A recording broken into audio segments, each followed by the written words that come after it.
салом бинандагони азиз, барномаи ахбори озодӣ бо хабарои тозаи Тоҷикистону ҷаҳон тақдими шумо мешавад. Шалои Гулхоҷа ҳастам дар хизмататон. ҳоло таваҷҷӯҳ кунед ба сархати мавзӯи барномаи имрӯз 24 август. рустам раҳматзода раиси ҳизби ислоҳоти иқтисодии Тоҷикистон довталаби чорум ба курсии президенти кишвар будааст. ӯ ваъда медиҳад ки аз фирирори мағзҳо пешгирӣ мекунад. мо ҳанам кадрҳое ки дорем онҳоро аз даст надиҳем, дигар мамлакатҳо рафта кор накунанд, барои ҷумҳурии худамон, барои ободии иқтисодии миллӣ фаъолият намоянд. оё бо шумораи зиёди номзадҳо ба мақоми раиси ҷумҳурӣ рақобати воқеӣ шадид ва маъракаи гарми барпо хоҳад шуд? ва айнаки маҳатма ганди пешвои мубориза барои истиқлоли ҳиндустон дар музоядае бар ивази беш аз $340,000 ба фурӯш рафт. вақте ман бори аввал бо соҳиби айнак суҳбат кардам, ӯ гуфт агар ин чиз арзише надошта бошад онро партоед. имрӯз рустам раҳматзода раҳбари ҳизби ислоҳоти иқтисодии Тоҷикистон вориди рақобати интихоботи президентӣ шуд. исми раҳматзода ба ҳайси номзад дар анҷумани ҳизбӣ пешбарӣ гардид. дар Тоҷикистон ҳизбҳои сиёсӣ бо ташкили анҷуманҳои худ яке пайи ҳамдигар номзадҳояшонро барои ширкат дар интихоботи президентӣ пешбарӣ мекунанд. баргузории интихоботи навбатӣ дар санаи 11 октябр таъин гардидааст. бар асоси нақшаи комиссияи марказии интихобот ва райпурсии номзадҳо ба мақоми президентӣ бояд то 15 сентябр сабти ном гарданд. Амриддин Олимов имрӯз дар анҷумани ҳизби ислоҳоти иқтисодии Тоҷикистон ширкат дошт ва ин гузоришро фиристод. ҳизби ислоҳоти иқтисодии Тоҷикистон номзадии роҳбари ин ҳизб Рустам Раҳматзодаро ки пештар бо номи Рустам Қудратов маъруф буд, ба мақоми президентӣ пешниҳод кард. номзадии Раҳматзода рӯзи 24 август дар анҷумани ин ҳизб дар Душанбе эълон шуд. дар тамоми донишгоҳҳо, донишкадаҳо раиси ҳизби ислоҳоти иқтисодии Тоҷикистон гуфт афзоиши сармоягузорӣ ба илм ва инноватсия, ислоҳоти ҷиддӣ дар низоми бонкӣ ва беҳтар кардани шароит барои сармоягузорон аз нуқтаҳои асосии барномаи пеш аз интихоботиаш аст. 0.15% бюджет ба ин хараҷот мешавад ҳар сола ва дастрадагӣ мо ба нақша гирифтагӣ ҳастем ки ҳамина ба 1.8% мерасонем. лекин баъзе вазорат ташкилотҳое ки мутасаддии иҷрои шамил ҳастанд, инро иҷро накарда истоданд ва мо дар барномаи худ пешниҳод карда ҳастем ки дар оянда илм бевосита дастгирӣ ёбад ва мо ҳанам кадрҳое ки дорем онҳоро аз даст надиҳем, дигар мамлакатҳо рафта кор накунанд, барои ҷумҳурии худамон, барои ободии иқтисодии миллӣ фаъолият намоянд. раҳматзода бори аввал дар интихоботи президентӣ ширкат мекунад, вале ду дафъа вакили маҷлиси намояндагон интихоб шуда ҳоло узви кумитаи тартиботи ҳуқуқи, мудофиа ва амнияти парлумон аст. бовар дорад бо барномаи пешниҳод кардааш бо дилхоҳ номзад рақобат карда метавонад. дар барномаи мо ҷабҳое ҳастанд ки бо рақобат карда метавонем, барое ки онҳо пеш аз ҳама фокуси асосии бо мардум аст, ба баланд бардоштани сатҳи камбизоятии мардум аст, барои кам кардани проблемаи қазоие ки дар иқтисоди миллӣ дорем. ва ман боварӣ дорам ки як қисми он барнома, он самтҳои асосие ки мо пешниҳод мекунем, мардум онро қабул мекунад. ин бори сеюм аст ки ҳизби ислоҳоти иқтисодии Тоҷикистон дар интихоботи президентӣ иштирок мекунад. дар интихоботи президентии солҳои 2006 ва 2013 раҳбари пешини ин ҳизб Олимҷон Бобоев иштирок карда раъи камтар ба даст оварда буд. масъулони ин ҳизб худро мухолифи созанда ва мунтақидонаш тарафдори ҳукумат меноманд. бархе аз таҳлилгарон мегӯянд раҳматзода ва се довталаби дигари ҳизбҳои ба истилоҳ мухолифи созанда номзадҳо ба хотири пуррақобат нишон додани интихобот дар Тоҷикистон вориди корзори сиёсӣ шуданд. иддаое ки номзадҳо ва ҷонибдоронашон рад мекунанд.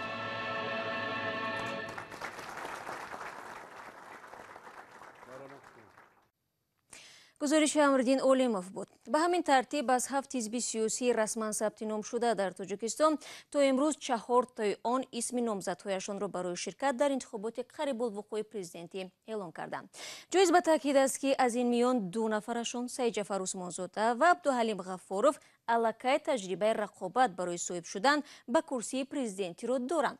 ҳарчанд Усмонзода ва Ғаффоров дар сабқатҳои қаблӣ барои президентӣ овози камро ба даст оварданд, вале дар чанд интихоб интихоботҳои парлумонӣ ҳамчун вакил вориди маҷлиси намояндагон шуданд. ҳамкорам мирзонаби холиқзод ин мавзӯъро пайгирӣ дорад ва ҳоло бо ӯ суҳбат мекунам. дуруд бар шумо.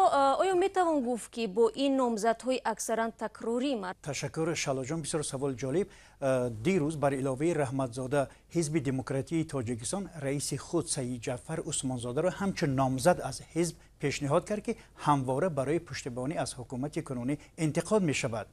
ҳизби аграрӣ бошад номзадии рустам латифзода, яъне раиси ҳамин ҳизб, ва ҳизби социалистӣ ҳам номзадии раиси худ абдуҳалим ғаффоровро пешниҳод кардааст. латифзода бори аввал ва ғаффоров бори севум аст дар ин корзори сиёсӣ вориди рақобат мешавад.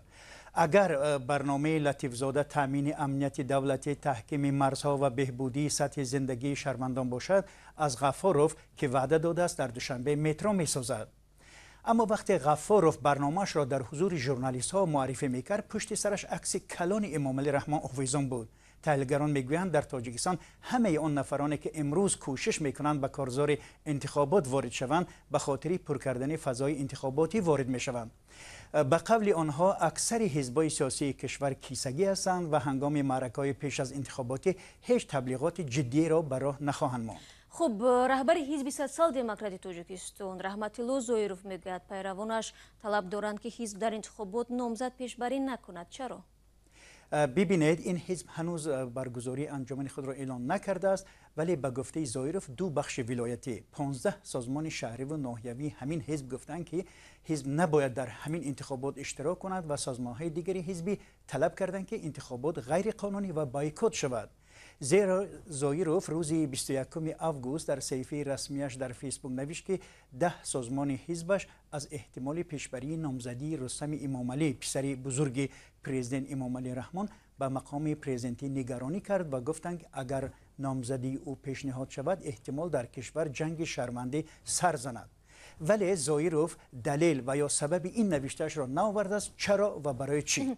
зимнан ба гуфтаи таҳлилгарон интихоботи навбатӣ як интригаи асосӣ дорад. оё дар ин маърака мо шоҳиди рақобати падару писар эмомалӣ раҳмон бо рустами эмомалӣ хоҳем шуд?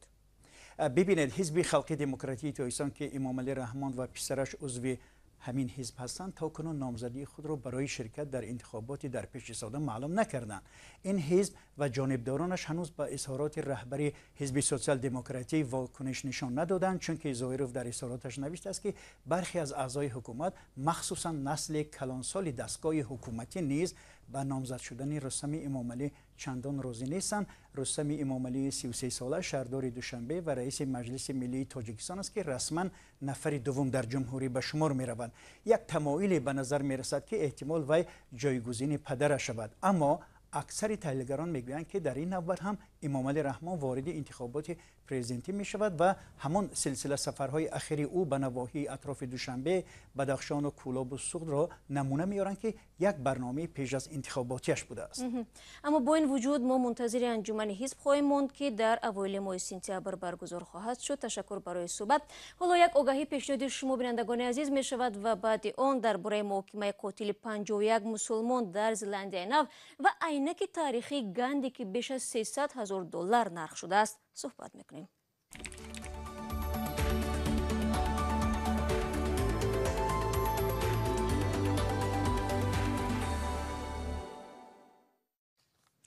марде ки масъули куштори 51 нафар дар ду масҷиди Зеландияи Нав дар моҳи марти соли 2019 мебошад, нақша кашида буд ки шумори ҳарчи бештари мардумро ба қатл расонад. рӯзи 24 август аснои муҳокима дар толори додгоҳ доситонҳо дар ин бора тафсилот доданд. брентон тарант, шаҳрванди 29 солаи Австралия, қатли 51 нафар, кӯшиши куштору 40 нафар ва ҳамлаи террористӣ дар шаҳри Крайстчорчро эътироф кард. тарант бо дастони баста ва либоси хокистарӣ дар тан изҳороти наздикон ва вакилони қурбониҳоро мешунид. ба қавли шоҳидон дар симои ӯ ҳеҷ эҳсосе зуҳур намекард. эҳтимол тарант ба ҳабси абад бидуни имкони раҳоии шартӣ маҳкум шавад. додгоҳи олии ин кишвар то охири ҳафтаи равон ҳукми ӯро эълон хоҳад кард.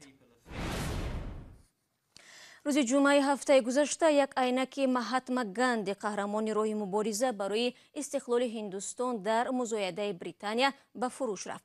غیر انتظاری تشکیل کنندگان مزایده خریداران این عینک در گوشه های مختلف جهان کم نبودند. صاحب این عینک نفری شد که صدها هزار دلار پیشنهاد نمود. ضمن هندوستان محض در زمان رهبری مهاتما گاندی در سال 1947 صاحب استقلال شد. اسکندر خوجا میرزاده موضوع را ادامه می‌دهد. روز 21 август дар музоядаи бристоли шарқии англия айнаки пешвои мубориза барои истиқлоли ҳиндустон маҳатма ганди ба маблағи 260 000 фунт стерлинг ё худ беш аз 340 000 доллар ба фурӯш рафт. ба қавли корманди музояда Эндрю Стоу, айнак аз сим сохта шуда 100 сол пеш ба амаки тоҷири имрӯзаи он тақдим шуда буд ва дар давоми 100 сол касе дар ин хонавода фикр намекард ки айнак арзише дорад. вақте ман бори аввал бо соҳиби айнак суҳбат кардам, ӯ гуфт агар ин чиз арзише надошта бошад онро партоед. Стоу тахмин мекард ки айнак аз 10 то 20 000 фунт стерлинг ба фурӯш меравад. ӯ мегӯяд музоядаи айнак тӯли 24 соат дар интернет давом кард ва харидорони зиёде аз гӯшаҳои гуногуни олам барои дарёфти он талош карданд. билохира дар суҳбати телефонӣ бо Стоу як довталаби амрикоӣ нархи баландтаринро пешниҳод намудааст.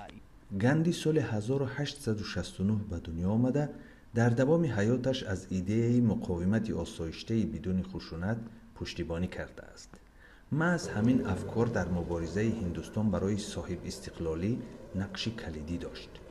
зодрӯзи ганди 2 октябр ҳамчун рӯзи байналмилалии муқовимати бидуни хушунат ҷашн гирифта мешавад. бисёриҳо гандиро падари миллати ҳиндӣ меноманд. ӯ ҳамагӣ чанд моҳ пас аз раҳоии ҳиндустон аз ҳукми британия дар таърихи 30 январи соли 1948 аз тарафи як ифротии ҳинду ба қатл расид. در ابتدای برنامه خبری داوطلب کرسی پرزیدنت از حزب اصلاحات اقتصادی وعده داد که برای جلوگیری از فیرور مغزها از تاجیکستان تلاش می‌ورزد. اما به نظر می‌رسد که فعلا وضع برعکس است. یک دانشمند تاجیک میگوید بعد بازگشت از تحصیل در چین او را در جای کار پیشترش برقرار نمی‌کنند و حتی حکم دادگاه هم بر رهبری مؤسسه آنها تأثیری ندارد. جزئیات در گزارش مولارجه بصوفی. 1.5 سال شد من قانونشکنیشو جوهر امینوف دانشمند جوان تاجیک میگوید با گذشت بیش از یک ماه از صادر شدن قرار دادگاه نتوانسته است دوباره به جای کار پیشینه‌اش در پژوهشگاه گیولوژی و ساختمان به زلزله تاب‌آور برگردد. نوبسته از اون که نماینده‌های سود از دیرکتور اینستیتوت طلب نمودند که حلنامه را در دایره قانون اجرا نماید، دیرکتور اینستیتوت و حقوقشناسانش از اجرایش حلنامه سود سرکشی کردند. دادگاه ناحیه شاه منصور پایتخت روز 7 ایول امسال قرار کرد که جوهر امینوف را در جای کار پیشینه‌اش برقرار کنند و به او جبران پردازند. این از کمترین حالت‌هایی است که یک شهروند در دادگاه به اداره دولتی غلبه می‌کند. جمشید امینوف میگوید برادرش با پیشنهاد پژوهشگاه گیولوژی و ساختمان به زمین‌جویی تاب‌آور برای بالا بردن تخصص به چین رفت. در آنجا 5 سال خواند و رساله علمی دفاع کرد، ولی در تاجیکستان از جای کار محروم شد. دیرکتور اینستیتوت گیولوژی ساختمان به زمین‌جویی تاب‌آور و سیسمولوژی اکادمی علم‌های تاجیکستان پولاد امینزاده گفت آنها از بالای قرار دادگاه به زینه بالای شکایت بردند. دیرکتور اینستیتوت در صحبت بدون میکروفون همچنین گفت به کار قبول کردن جوهر امینوف مشکل ندارد، اما این نفر می‌خواهد که او را به وظیفه راهبری کننده تعیین کنند. همچنین مدیر مؤسسه تحقیقاتی گفت برادران حجت برای تصدیق دفاع عنوان علمیشان در چین در دست ندارند، اما برادران امینوف ها این ادعای دیرکتور را رد میکنند و میگویند که آنها همه سندها را پیشنهاد کردند. این هم در حالی است که اخیراً وزارت معارف تاجیکستان به داوطلبان هشدار داد که در وقت انتخاب دانشگاه‌های چین احتیاطکار باشند، چون اخیراً رسانه‌های چینی از فریبکاری بعضی افراد خبر دادند که داوطلبان را به دانشگاه‌های موجود نبوده دعوت می‌کنند. بینندگان عزیز، برنامه اخباری آزادی در همین ثانیه‌ها به پایان می‌رسد. عزیزان فراموش نکنید فردا صبح بر وقت من همه شما را با خبرهای تازه در نوید بامدادی منتظر می‌مونم. تا آن دم خدا نگهداری هر یک شما.